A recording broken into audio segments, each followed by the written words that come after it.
All right, here we are in week 3 of English 12. The main difference this week is this is the week that we start seeing assignments assigned in groups. So there are 2 different groups in the class. There's a general group and there's a tier 1 group. Whatever you see on the page when you look at it, that will be the group you're in. So for instance, for assignment 3.2, if you see general assignment, you'll know you're in the general group. If you see tier 1 assignment, you'll know you're in the tier 1 group. You won't see both, you'll just see one or the other. My teacher view, I can see both. So if you have any questions about the group that you're in, please contact me.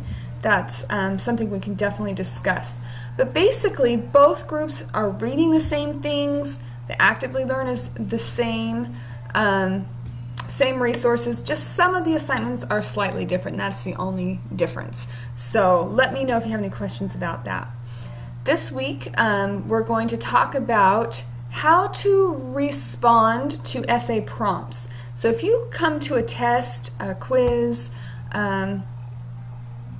a test that you might see in college or in high school that asks for an essay response, then this is some information that will tell you the best way to respond to those types of prompts, whether they be something that you need to write right away or if it's something that you can revise and work on.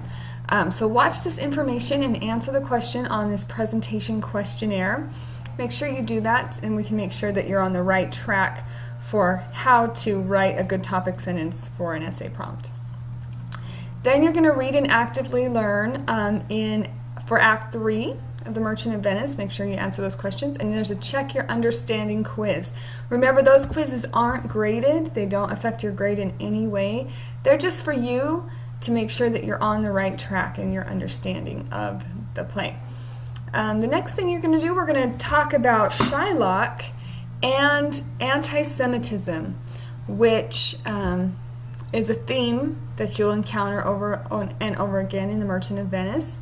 So we're going to look at some images of Shylock, some artwork that depicts him in different ways. Some are sympathetic, making him look like someone that you feel sorry for, and some make him look like an evil villain. So there's 2 ways to look at Shylock, and we're going to talk about that this week. You're going to also read Shylock and History that actually has some perspectives on that same topic of, is Shylock the villain or is he the tragic hero of the story? And then you're going to do a worksheet that explores that debate. You'll have evidence on both sides. Do you feel sorry for Shylock, or did he get what he deserved in the play? Then you'll have a quiz on Acts 2 and 3. We're just reading Act 3 this week, but we didn't have a quiz on Act 2 last week, so that will both be this week. And then the general group will have a separate quiz, oral quiz.